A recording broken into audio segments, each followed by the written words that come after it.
evening, I'm Jim Lara. On the NewsHour tonight, the news of this Monday, then the latest on the market's fallout from the financial crisis. A campaign '08 snapshot as the candidates go on the attack with new ads. A report from India on teaching technology and changing lives. And on this first Monday in October, opening day at the U.S. Supreme Court, as reported by Marcia Coyle of the National Law Journal. Major funding for the NewsHour with Jim Lehrer is provided by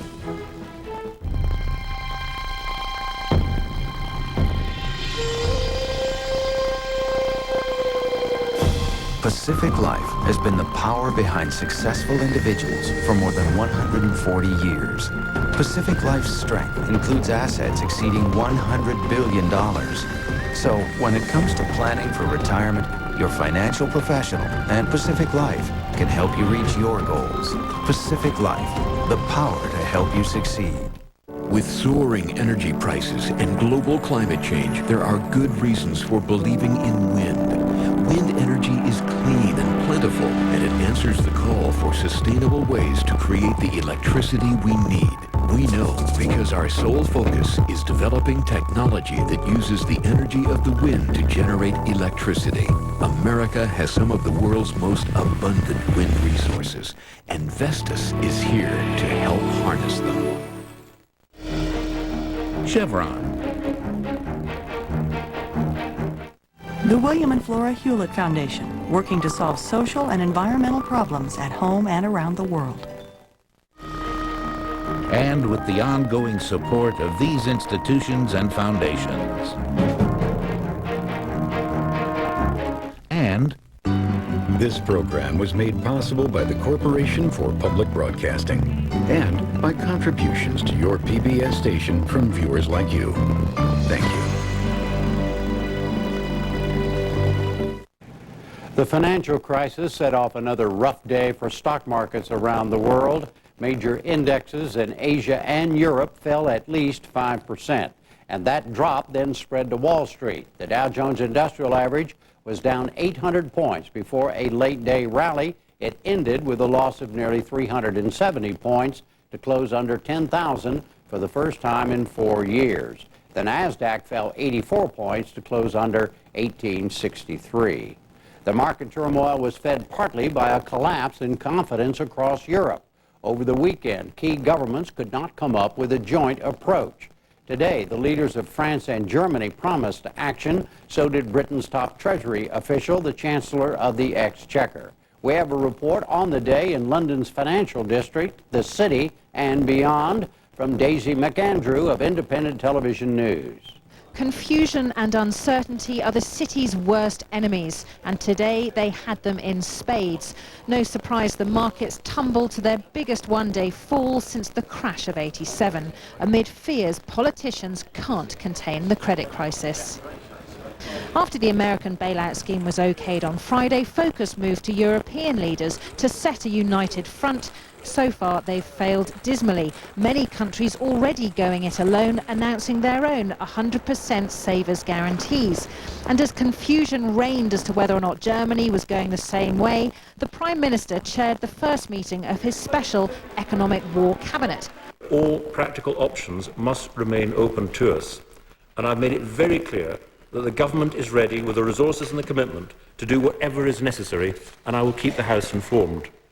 He couldn't resist a jibe at the Germans, though, who this evening did fall into line saying they weren't doing their own thing. And because we're dealing with international institutions and international markets, it will require action not only at a national level here, but also concerted international action. But neither our problems nor Germany's remotely compare to Iceland's tonight, where shares were suspended in all financial institutions while they work out how to rescue their banking system. If the rest of us are to be spared Iceland's pain, in reality, only America can provide the cure. House prices keep going down in the U.S. A lot of these banks are filled with toxic assets, and those assets move in value as house prices fall. So until we can arrest the real problem, which is U.S. house prices falling, we're not necessarily going to get out of this mess. Tomorrow, EU finance ministers meet for crisis talks to restore confidence and stability. But after today's bloodbath, no one's holding their breath. In the U.S., the Federal Reserve talked about possible joint action with central banks in Europe to cut interest rates. And the price of oil dropped another $6 today. It finished below $88 a barrel amid growing concerns about global recession. The Bush administration moved today to get its U.S. financial rescue effort up and running. Assistant Treasury Secretary Neil Kashkari was named interim head of the rescue. The former Goldman Sachs banker helped draft the $700 billion plan. But President Bush cautioned today it will take time to put everything in place. We don't want to rush into this situation and not have the program be effective. It's going to take a while to restore confidence in the financial system. But one thing people can be certain of is that the bill I signed is a big step toward solving this problem. Also today, the Federal Reserve announced it's providing another $900 billion to banks to get them lending money again. It promised additional measures as necessary. Bank of America agreed to pay more than $8 billion today to help thousands of people stay in their homes. The action settles claims of predatory mortgage lending by Countrywide Financial, which Bank of America bought last summer. Elsewhere, Citigroup sued for $60 billion in damages from Wells Fargo's planned takeover of Wachovia. The suit alleges the deal disrupted Citigroup's own agreement to buy part of Wachovia. And the Federal Reserve agreed to let Japan's largest bank buy up to 25% of Morgan Stanley. Congress today began probing the failure of Lehman Brothers. The huge investment bank collapsed last month. But today, the chairman of the House Oversight Committee, Democrat Henry Waxman, said there was no accountability for failure at Lehman. He singled out company CEO Richard Fuld. What's fundamentally unfair about the collapse of Lehman is its impact on the economy and taxpayers. Mr. Fuld will do fine. He can walk away from Lehman a wealthy man who earned over $500 million. But taxpayers are left with a $700 billion bill to rescue Wall Street and an economy in crisis. Later, Fuld said his management team did everything possible to save the company, but he said in the end, Lehman was overwhelmed. I take full responsibility for the decisions that I made and for the actions that I took. None of us ever gets the opportunity to turn back the clock. But with the benefit of hindsight, would I have done things differently? Yes, I would have. Fuld insisted federal regulators knew the condition of his company long before it collapsed. He said he still does not understand why the government bailed out other companies, but not Lehman Brothers. In the U.S. presidential race today, Democrat Barack Obama charged Republican John McCain is attacking his character, hoping to shift attention away from the economy. But McCain's running mate, Sarah Palin, again questioned Obama's ties to a 1960s radical and to a Chicago minister who made racially charged statements. We'll have more on the campaign later in the program tonight. The U.S. Supreme Court opened its new term today. First up was a case on limiting lawsuits against tobacco companies. States want to use laws against deceptive marketing over cigarettes labeled as low tar or light. We'll have more on this story later in the program tonight. A suicide bomber in eastern Pakistan killed at least 15 people today. It happened at the home of a leading opposition lawmaker. In addition to the dead, at least 50 more people were wounded. And the top UN official in Afghanistan called for talks between the government and the Taliban. He said, "We all know that we cannot win it militarily. It has to be won through political means." The 2008 Nobel Prize for Medicine went to 3 Europeans today for breakthroughs on AIDS and cervical cancer. 2 French scientists won for discovering HIV, the virus that causes AIDS, in 1983. It led to blood screening and drugs to control the spread of the disease. A German researcher was honored for finding the viruses that cause cervical cancer. That work led to a vaccine 2 years ago. And that's it for the news summary tonight. Now, markets drop again, campaigns on the attack, a college for social change, and the new Supreme Court session.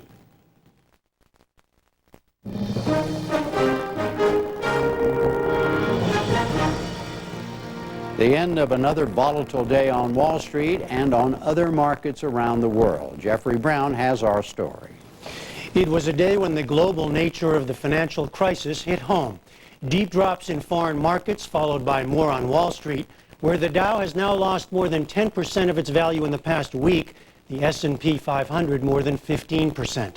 We look at what's happening now with Scheherazade Rahman, director of the European Union Research Center and professor of international finance and international affairs at George Washington University, James Angel, an associate professor of finance at the McDonough School of Business at Georgetown University, and Ed Yardeni, president of Yardeni Research, an independent investment research firm. Well, Ed Yardeni, it was just Friday that the financial rescue plan was passed. What accounts for today's drop on Wall Street? I think in some ways it's a bit of a disappointment with the plan, a confusion about how it's going to work. It's an impatience. But, you know, I think at the end of the day, it was just panic selling by institutional investors, particularly hedge funds that have been facing redemptions requests from their investors. Some of them may just want to get out of the business because, you know, once you fall below the so-called high water mark of your fund, if you don't get back to it, you don't earn those kind of big fees. So that may be part of it. And I think the public is genuinely scared. Oh, so you see, I was going to ask you about small investors and depositors. Right. You see it starting to hit them as well. I should say us as well.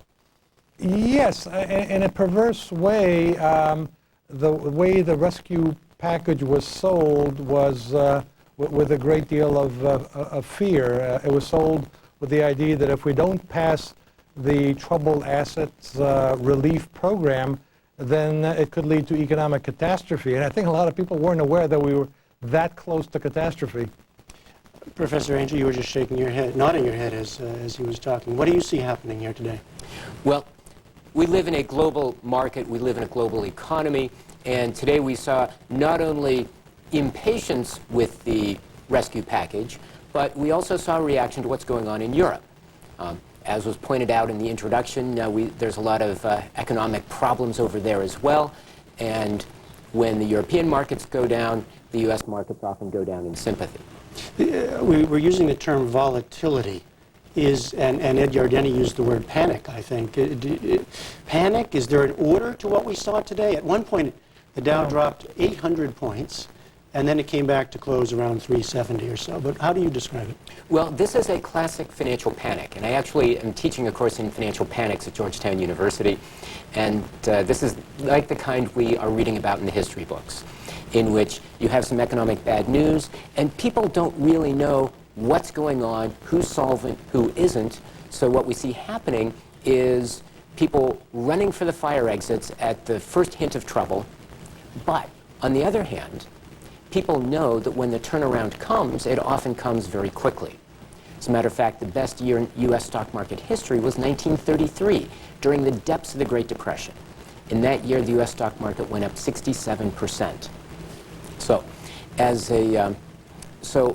you often have very high volatility at times like this, where some people think, okay, the worst is over, time to get in. Oops, too early, time to get out again. So that's what we see. Now, Scheherazade Rahman, bring Europe into this for us, because as we said, today, that's where they started today. That's right. What's the problem there? Is it our problem spreading, or is it something special there? Well, clearly it's our problem spreading. I think the Europeans took leave of their senses when they thought that this was a U.S. problem and they would hardly be touched by it. They're screaming now that the sky is falling, and in some respects it is. Europe's economy is more heavily bank dependent, and as this is hitting, they realize that getting out of this mess will be much harder for them than it is for us. For example, they cannot do an EU-style federal bailout. It's not possible. Of the kind we do. Absolutely right. It's not possible. There are 27 countries, and banking is relatively still not regulated as well in terms of standards across the board. And so you've got a beggar thy neighbor policy going on in Europe right now, each country for itself, in terms of bailing themselves out. We saw a lot of activity over the weekend, right? Yeah, absolutely. Leaders gathering, various bailouts. But you're saying none of that was very well President coordinated? Sarkozy wanted this bailout very badly. He holds the European presidency, but the UK and Great Britain were not, the UK and Germany were not willing to play ball this time because they are worried about their own financial markets. When Germany safeguards all the savers in Germany, that's a lot. And so, but why are they unable to reach some agreement as a group? Well, on the legal sense, there is no huge federal budget to borrow money from. And on a smaller scale, Spanish taxpayers don't want to bail out Greek banks. And so they will not find the political support for that.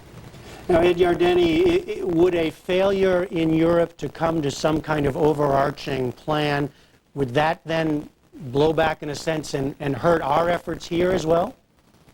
I think that's the risk, and I think that's what investors are concerned about, that for quite some time, for over a year, it appeared as though the credit crisis was mostly a United States phenomenon. I think the disappointment was that there was lots of talk that it would be contained. Instead, it continued to spread. It spread from subprime to other areas of our capital markets. And now it's obviously also having a negative impact on our economy. I think what happened this weekend is a realization that this really is a global problem, that it's not contained, that it really continues to spread. And if Europe goes into a deeper slowdown or recession, that's going to depress our exports. And unfortunately, exports has been one of the few bright spots for the U.S. economy. How do you see this, Jim Angel? How much are we dependent now on what happens there as much as they are on us? We're all in this together. That we had a global housing bubble, and although a lot of the problems first surfaced in the U.S. with all of the subprime loans we made and marketed around the world, many other countries also had problems in their banking sector with locally developed loans. Now, we export to them, we import from them, they import from us. We're all in this together. Shahrazad Rehman, President Bush, we heard today, cautioned that this is going to take a while. Now, why does that not sink into markets here and in Europe, or might it at some point? I think the Europeans are just beginning to realize that this is their problem and this is going to grow on their soil. I think I'd much rather be the American economy because we can manage this. The Treasury Secretary is now in the process of hiring some very, very sharp professionals to manage now the bailout process as to what assets to buy, how to manage them, and where to go from here. The Europeans are doing what we did 2 weeks ago, trying to get together and find a solution, and they cannot do a big bailout. And so I think they're in much rougher waters than we are looking down the road. What about a country like Germany, the biggest power in Europe? How much can it do on its own, and how much does it then engender, well, I don't know, anger from other countries in Europe? I think the Irish started it off by saying that we're going to safeguard ourselves first, and then, we of course support any EU-wide plan, but our markets come first, and quickly 5 or 6 countries followed, with Germany being the more recent one. And I think that the Germans have to do it. They have the largest financial markets, like the French do. Smaller countries, to some extent, are left on their own in terms of not having a wider bailout scheme. We heard a reference to Iceland in that ITN piece. Iceland's got hit very, very hard. I mean, their currency dropped 30% in one day, which is a lot. They had a phenomenal rate of return because they had such high interest rates for so many years. So they did very well, and now they've got very hit. This is an old-fashioned banking panic. People are scared. There's a run on the banks. This has happened here. It's definitely happening in Europe. As I mentioned earlier, Europe is very heavily banked. The economy relies more on banks and banks on loans than anything else. Not like in this country where financial companies are more diverse in their sources of financing. And Ed Yardeni, you come back to this psychology question. It's a day when we went below 10,000 for the first time in quite a while. Is that significant, or do we overplay benchmark round numbers like that?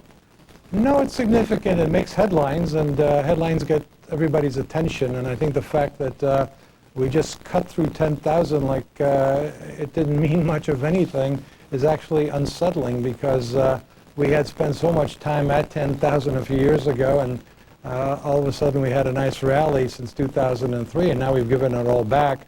So that's very unsettling. May I make one point on this rescue plan? The jury's still out on exactly how it's going to get implemented and whether we're really spending the money wisely.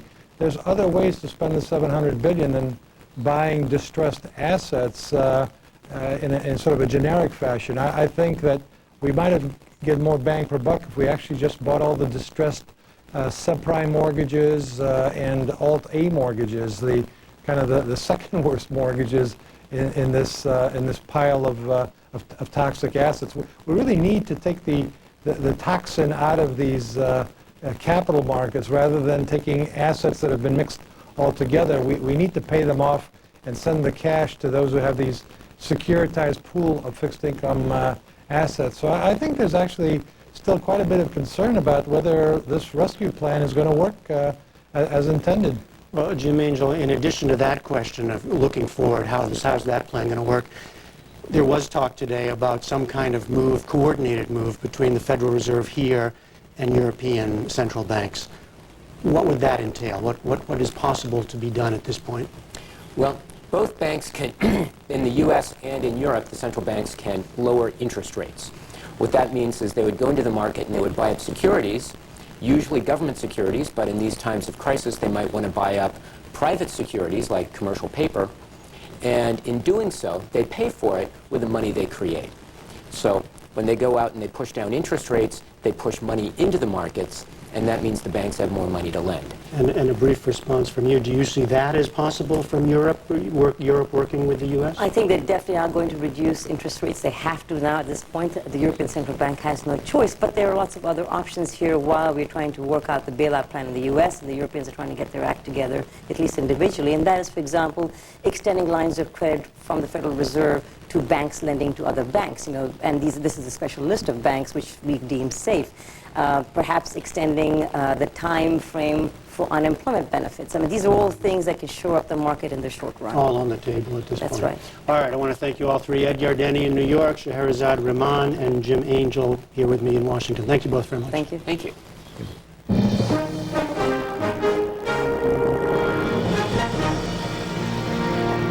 Our presidential campaign snapshot, Judy Woodruff is in charge. The race for the White House heated up even more over the weekend, with the campaigns in attack mode on the trail and over the air. On Saturday, Republican vice presidential nominee Sarah Palin went after Barack Obama's character, raising his association with William Ayers, a founder of the radical Vietnam War-era group, the Weather Underground. Our opponent is someone who sees America as imperfect enough to pal around with terrorists who targeted their own country. Weather Underground members were blamed for bombings of several public buildings when Obama was a child. At a primary debate in April, Obama denounced Ayers' views and activities. It does. And today in Asheville, North Carolina, where he's preparing for tomorrow's debate, Obama decried the McCain tactics. I was a little surprised over the last couple of days to hear Senator McCain say, or Senator McCain's campaign say, that we want to turn the page on discussions about the economy, and a member of Senator McCain's campaign saying today that if we keep on talking about the economic crisis, we lose. I've got news for the McCain campaign. The American people are losing right now. They're losing their jobs, they're losing their health care, they're losing their homes, they're losing their savings. I cannot imagine anything more important to talk about than the economic crisis, and the notion that we would want to brush that aside and engage in the usual political shenanigans and smear tactics that have come to characterize too many political campaigns, I think is not what the American people are looking for. But Palin has shown no signs of dropping the Ayers issue, using the attack again at a rally this morning in Florida. Barack Obama says that Ayers was just someone in the neighborhood, but that's less than truthful. His own top advisors said that they were, quote, certainly friendly. In fact, Obama held one of his first meetings of his political career in Bill Ayer's living room. In Albuquerque, New Mexico, McCain himself went after Obama, accusing him of ducking questions about his past. Rather than answer his critics, Senator Obama will try to distract you from noticing that he never answers the serious and legitimate questions he's been asked.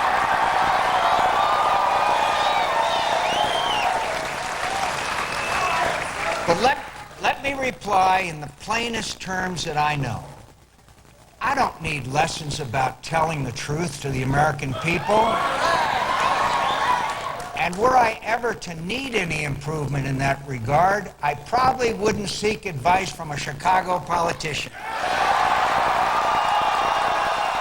The Obama campaign today pushed back against the Ayers attacks with its own guilt by association claim, a 13-minute documentary online about McCain's involvement in the Keating 5 scandal. The Keating 5 involved all the things that have brought the modern crisis. In the late 1980s, McCain was among 5 senators accused of improperly aiding savings and loan executive Charles Keating, a big campaign donor. An investigation by the Senate Ethics Committee found McCain had used poor judgment in his dealings with Keating. Meanwhile, the McCain campaign is running a new television ad that seizes on part of an Obama comment on the war in Afghanistan. Who is Barack Obama? He says our troops in Afghanistan are just air raiding villages and killing civilians. How dishonorable. While the Obama campaign's media blitz includes a new television spot criticizing McCain's health care proposal. On health care, John McCain promises a tax credit. But here's what he won't tell you. McCain would impose a new tax on health benefits, taxing your health care for the first time ever. Obama has also drawn attention to health care while on the stump, as he did in Newport News, Virginia on Saturday. The question isn't how we can afford to focus on health care. The question is how can we afford not to? Because in order to fix our economic crisis and rebuild our middle class, we need to fix our health care system too. A new Suffolk University poll shows Obama with a 12-point lead in Virginia, a state that hasn't voted Democratic in 44 years. That matches the trend in other battleground state surveys, most of which have Obama running at least a few points ahead. For more on the latest political developments, we turn to Karen Tumulty. She's national political correspondent for Time magazine. And Amy Walter, editor-in-chief of The Hotline, the National Journal's Political Daily. Thank you both for being here. We're 29 days from the election, Amy, and on a day when the economy has everybody worried. You've got all this negativity. You've got the McCain campaign talking about somebody who was involved in with the Weather Underground back in the 1960s. What do you make of all this? Is this the kind of tactic that's going to work?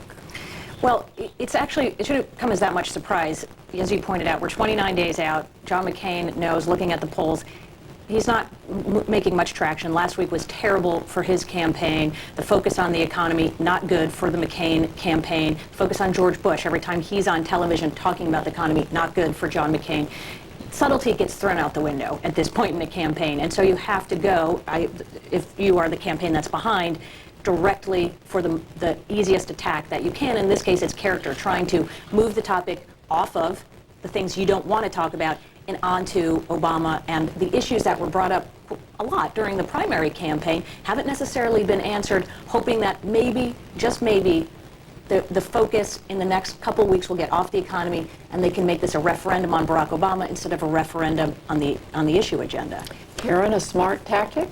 You know, people do negative campaigning traditionally because it works, but I think that it's more difficult to pull something like this off when you are in the middle of a crisis as big as this one. In fact, when I was watching the McCain speech in Albuquerque today, where he was, very angrily saying, we don't know who this Barack Obama is, that was the smaller picture on the screen. The bigger picture on the screen was the Dow Jones board, which was down at that point, something like 400 points. So I don't think this is particularly what the public is listening for from these candidates right now, and certainly the polling does not suggest that this is getting much traction. In fact, for the first time in a series of polls that we're seeing today, for the first time Obama is getting over 50% in the polls. It suggests that this is not hurting him. And Amy, you do get the sense that this is a kitchen sink approach, at least right now on the part of the McCain camp. There, you had Sarah Palin quoted as saying she was looking at whether or not they should bring up Reverend Jeremiah Wright. There was someone who introduced Senator McCain today who used Senator Obama's middle name, Hussein. So do we expect to see more of this in the days to come? Well, this is what's interesting in that, and I agree with Karen, too, that when you're at a point at history like we are right now, the traditional campaign tactics just are much more difficult to actually take hold. And the fact is, you know, if you are looking at where the McCain campaign is going right now, they are hoping that those tactics do work out. When all's said and done, though, I'm surprised that we haven't seen more 527 outside groups doing this. It's rare that we see the candidate themselves actually going out there and making these attacks. They can go out and talk about issue agenda while other groups come in and take up some of the harshest rhetoric. But at this point, we haven't seen any. Doesn't mean they're not going to come, but what the McCain campaign obviously is gambling is that they have to do it themselves because they can't wait for somebody else to come in. Well, and Karen, you've got the Obama camp coming back with this documentary, they're calling it, online, where they're going after McCain, bringing up the Keating 5 scandal from back in the late 1980s. Is this a smart move for Obama, or is this potentially dangerous for him to get down in the mud, too? Well, Barack Obama said in a radio interview, I think it was today, I'm not going to throw the first punch, but I'm going to throw the last one. I, however, think that it is entirely possible for him to overplay this because both he and John McCain came into this race representing a new and different brand of politics, a politics that was more about consensus, less about bitter partisanship. And I do think that if Obama responds too much in kind, it's almost like both campaigns have overlearned the lessons of the Swift boat veterans from 4 years ago. But I think if he responds too much in kind, he really damages his own brand, particularly with these swing voters, these independent voters that he's very badly going to need on Election Day. So he has a choice, Amy, is what you're saying. Well, but it's a very fine line to have to play, given that, yes, I think it is true that there is the overlearned lesson of the Swift boat, which is any attack, you don't not only punch back, but you punch back harder. Although it is noticeable that they're not doing this on television, they're doing this through the web, hoping that free media is going to push this for them. The other question then comes into just how much further this is going to go, or is this just a quick response? Remember, Barack Obama, even though he's ahead in these polling, he's looking very good right now, for a good proportion of this key electorate, he still remains something of an enigma to them. And so I think the fact is he cannot allow any attack on the character on these issues. Is he too risky to go unanswered? Well, Karen, you brought up these polls a minute ago and saying, you know, for the first time you are seeing Obama consistently, at least for a few days, over 50. How reliable are the polls right now? We are 4 weeks and a day out from the election. Well, the polls, individual polls themselves are not reliable, but at this point it's turning into a pattern. And it is turning into a pattern that it's all going one way. And once you see one candidate, in this case Barack Obama, consistently over 50%, I think that's telling you that the race is in fact solidifying. Amy, tell us some more about who these persuadable voters are, who are out there. Well, that's a good question. And so what we're looking at right now is both the national polling and the state polling. And what we may be seeing nationally doesn't necessarily translate in some of these battleground states. But fundamentally, you know, we are looking at the same sort of typical groups of voters, whether it's women and white women, how those candidates are performing there. What's interesting to note is just on the national polls, at least in the polling that we're doing, Barack Obama is basically hitting the Democratic performance among white women and white men. It's John McCain who's underperforming. He's not doing as well as George Bush has done among those voters. So you have a big group of white voters right now sort of sitting there trying to make up their mind here. They're sitting in the undecided column. Is this the kind of thing that pushes them? You know, this is what McCain's hoping, of course, is that these character issues, he doesn't, as as Sarah Palin said, he doesn't see America the way we do. Is that going to be the issue for these cross-pressured voters? For many of these folks, they've never probably voted for a Democrat, or at least not in a long time, but the economy really pulling them, even as their cultural attachment to the Republicans is maybe holding them back a little bit. Well, that's my question, Karen. Why wouldn't those voters be exactly the ones who are very worried about what they're watching on television and reading in the newspapers about the economy? They are very worried and they are very angry, but what I think they don't want is a leader who looks like he is very angry. And I think that at this point that Barack Obama's kind of calm, detached, intellectual demeanor with all of this has served him well. Well, and speaking of all that, we're coming into another debate, the second presidential debate tomorrow night. This one's different. It's a town hall style. The voters will be, I guess, just a few feet away who are asking questions from the candidates. Can Senator McCain or Senator Obama bring some of this really tough language into that setting? Well, it's very dangerous, first of all, to bring that into that setting because you are interacting with voters. And so when you're looking somebody in the eye, it feels very different than running a campaign ad or being at a campaign rally. I think for most voters, though, the feeling is they want to see these candidates go through each one of their paces, the 3 debates, and then get an overall sense, the measure of how these folks did, rather than looking at each debate. I know in the media we love to grade each debate, and we see it as an entity in and of itself. I think voters are going to look over the long haul of this. By the time October 16th comes around after the last debate, they have a better sense for who these guys are. Well, I agree, and I think also in a town hall format, the voters are going to be listening for these candidates to be talking about them, not about each other. They're really going to be asking questions probably about their own problems and not each other, the candidates' character defects. So I think it would be very dangerous to try this anger strategy in a town hall forum. Right. All right, we'll see where we go. Karen Tumulty, Amy Walter, thank you both.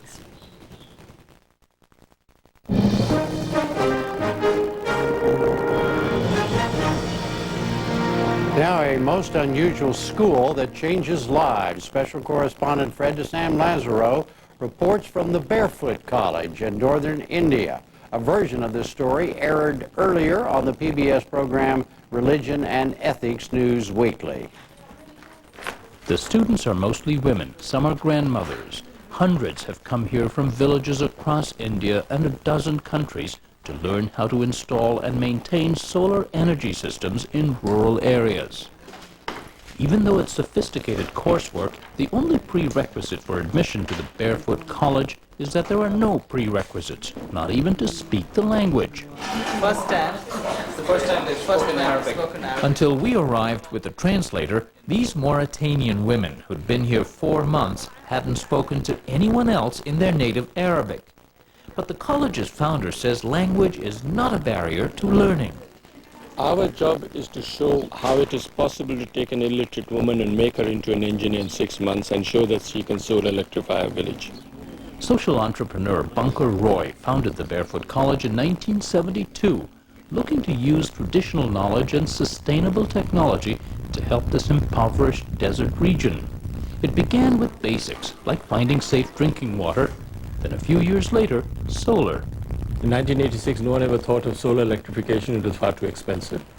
But today, we have 50 kilowatts of panels on our roofs. All our 20, 30 computers, electronic machine, telephone exchange, all works off solar. Today, solar energy drives not just the equipment, but a larger social experiment to improve the lives of some of the world's poorest people.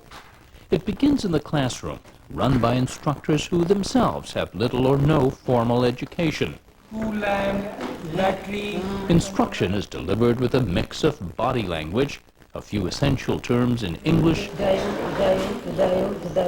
and a lot of hands-on practice. The students create an illustrated manual they'll take home.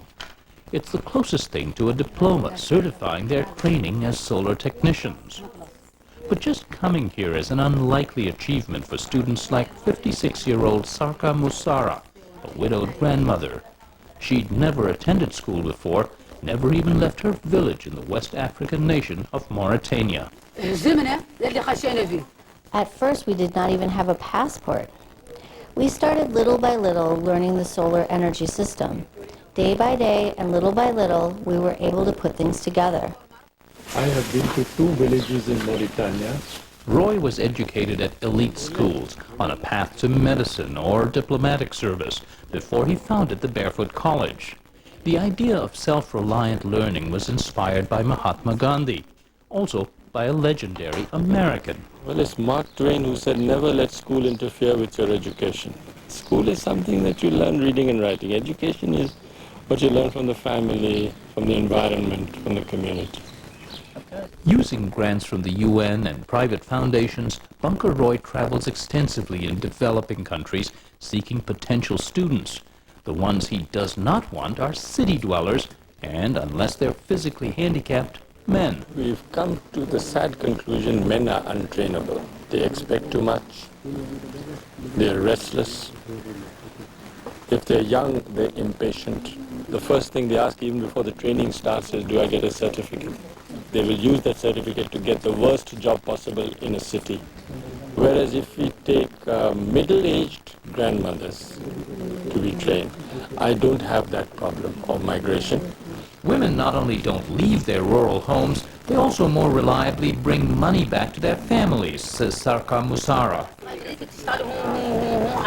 When women work, there is at least food and something to drink to take care of the family. And we can even get our hair done with the extra money. But when a man works, maybe he'll bring home money, and maybe he won't. How many houses are in the town? 500. Their villages in Mauritania, like much of the rural developing world, are not electrified. May God reward you for what you have done, because those people did not have any light, and now they will have light. And these women will have an income, installing and maintaining solar systems. They are a common sight in villages near the Barefoot campus, replacing dirtier and more expensively fueled lanterns. We said you should pay as much as you pay today for kerosene, for wood, for batteries, for torches, for candles. Comes to about $5 a month. They're willing to pay $5 a month for the use of the solar light. Solar has opened new opportunities for work and study, especially for girls. In both the majority Hindu and the minority Muslim communities here, girls have traditionally been restricted to household chores. And it's the girls who go and graze the cattle and graze the goats and the sheep. There is a feeling in the family that the boys should be getting better education, whatever that means. So we started the night schools of Pilonia in 1975 purely from the point of view of attracting more girls who graze cattle in the morning to come to school at night. Today, some 7,000 children attend night school here and across rural North India. In song, these girls plead to their parents to allow them to study, to delay marriage until they turn the legal age of 18, a law that's frequently ignored in rural society. Okay, 8 and 5 make how much? 13. 10 plus 3? 13. Entertainment programs promote the Barefoot College and encourage children to attend school. There have also been campaigns to promote public health and accountability from government officials. New economic activity and technology seem to be eroding social barriers. For example, several women work to create solar stoves, a Barefoot College enterprise. The solar cookers made at the Barefoot College are a simple but precisely engineered contraption. These mirrors track, then capture the sun's energy and direct it to a cooker, which really cooks. For Sita Devi, who has only a second-grade education, working on the cookers means she can hope for more for her baby girl. My daughter must be educated. She will be able to do things, to progress so much faster than I can because of going to school more. For me, for example, it takes so much more time to measure out 3 centimeters when I'm welding here, whereas someone who is educated could do it in no time. Her colleague, Shahnaz Banu, says her new occupation greatly improved life for her family, which includes 2 sons and a daughter. In our village, in our community, women were not allowed outside the house. My husband was reluctant, but I said if we stay behind the veil, we won't have anything to eat. Some people object to women working, but if we can add income to the household, that's a good thing, isn't it?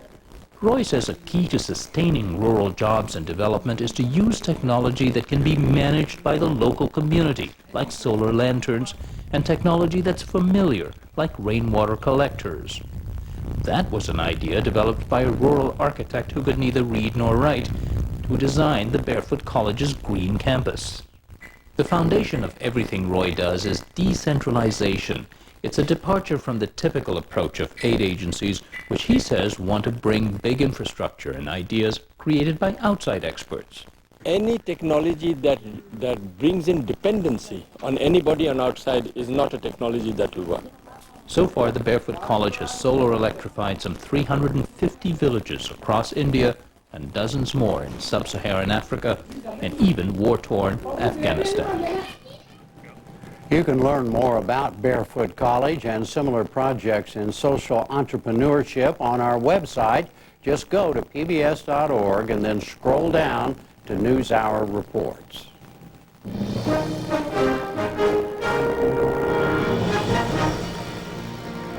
And finally, on this first Monday in October, a new term at the U.S. Supreme Court with Marcia Coyle of the National Law Journal. Marcia, welcome again. Thanks, Jim. As Nice always. to be back.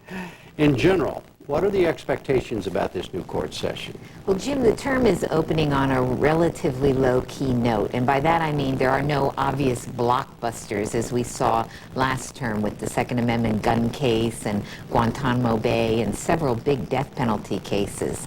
But having said that, I've seen terms begin like this before, and something can come along suddenly, a case. If you recall, in 2000, the presidential election and the ballot dispute in Florida produced the memorable Bush v. Gore decision. So it can change rather quickly. But just because we don't have obvious blockbusters doesn't mean that the court also doesn't have very significant cases. And the way I look at a term is I try to see what areas of the law it seems to perhaps be able to do something very significant in. So I see four clear areas here. It's a potentially huge term for the environment. There are 5 cases, which is a large number on a small docket. And we'll see the first of those on Wednesday when the court hears arguments involving the Navy's use of very sophisticated sonar and its impact on marine mammals. First Amendment and First Amendment related, one of probably the 2 headline-grabbing cases of the term. One involves the Federal Communications Commission defending its policy that it can punish as indecent speech fleeting expletives. That's the just one or 2 words, right? Right, the one-time use in this case of the S word and the F word. And then also, and just for the record here, the FCC said they could punish, and now that's been appealed, and that's what the court must now resolve, right? Exactly. The FCC prior to 2006 did not punish fleeting expletives, but it changed its policy. Fox Television brought the lawsuit to challenge it, and that's what's before the Supreme Court. Another direct First Amendment challenge involves a church in Utah, the Summum Church. It wants to erect a monument in the Pleasant Grove City Municipal Park. That park has a monument to the 10 Commandments, other monuments that it says reflects the city's history and heritage. It won't let this church erect a monument to the 7 aphorisms of the Summum religion. That's a case that's going to revolve around what kind of a forum is this city park, and are these monuments private speech, which you can't regulate, or government speech, which whether the city government can choose between religions that they would allow a monument for. That's basically it? Well, it's really not a church-state case. It is a speech case, and but it does, because the 10 Commandment monument is there. There is the aspect of religious discrimination. Okay. Now you had a fourth category. I did. It's preemption. It's a horribly wonky term or nerdy term, but it's really, of all these cases, it may impact more lives in this country.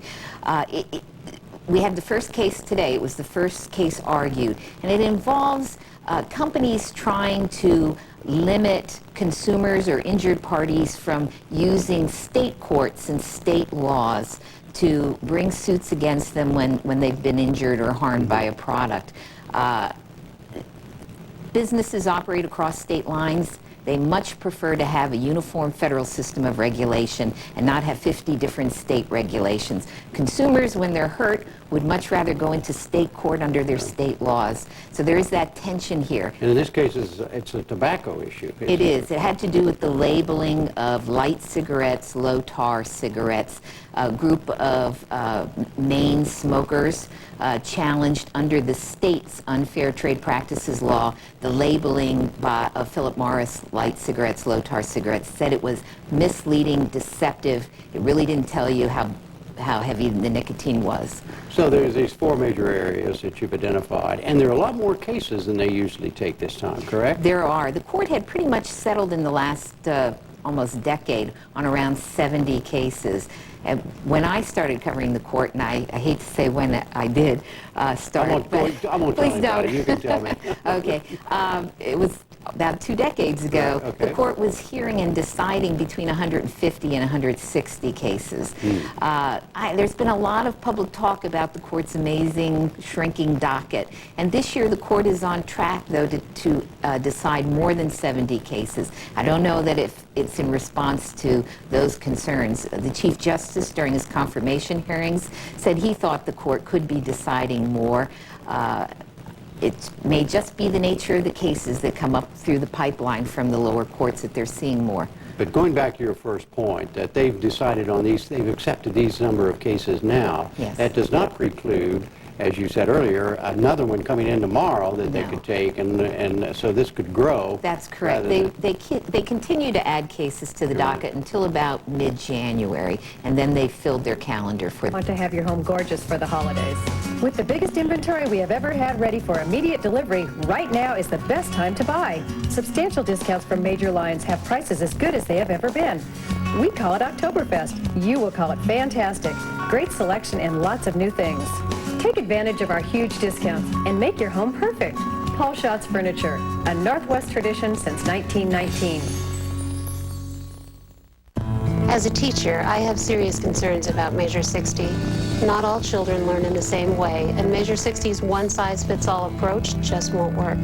Measure 60 was written by Bill Sizemore, who has no experience in education. It's vague and poorly written and could have all kinds of unintended consequences. It fails to define how teachers' and kids' performance would be measured, and it doesn't say who is judging teachers or how. Please join parents and teachers and vote no on Measure 60. Let us strive to live peaceably with men and women everywhere. Matthew Shepard, 21, brutally murdered because he was gay. Ted Kennedy, Gordon Smith, 2 senators, 1 Democrat, 1 Republican, fighting together for the Matthew Shepard bill. Tough sentences for those who commit crimes of hate, in honor of 1 young man, in honor of 1 strong belief. I'm Gordon Smith, and I approve this ad.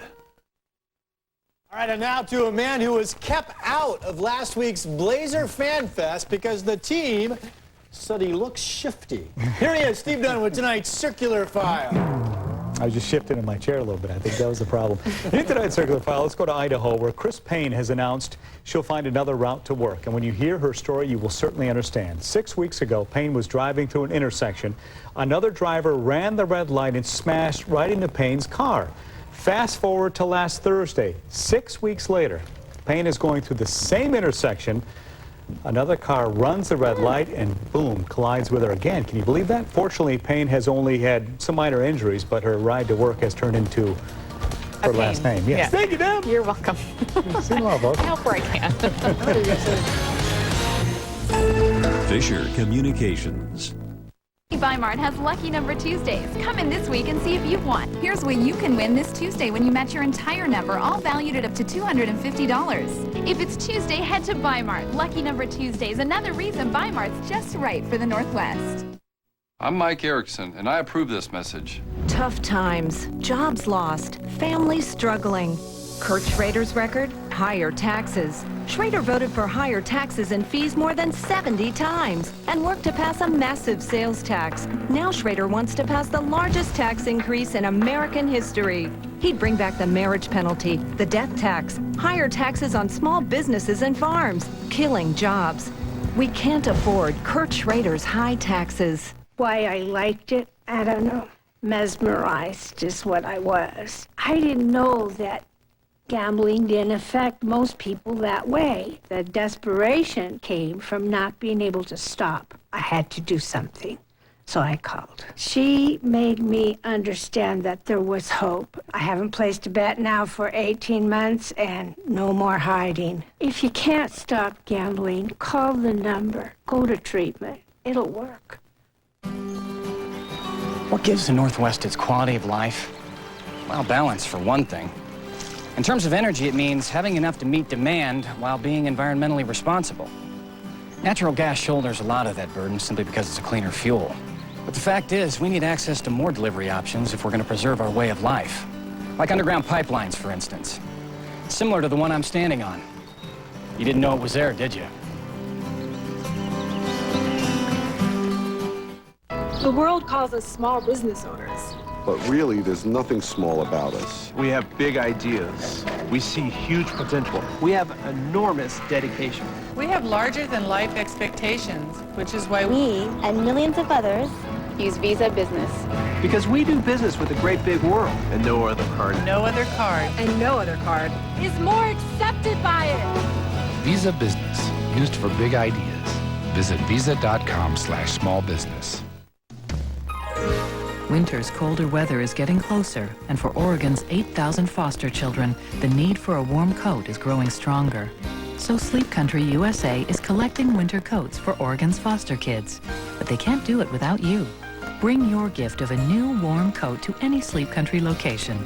Call 1-888-88-SLEEP for the store nearest you.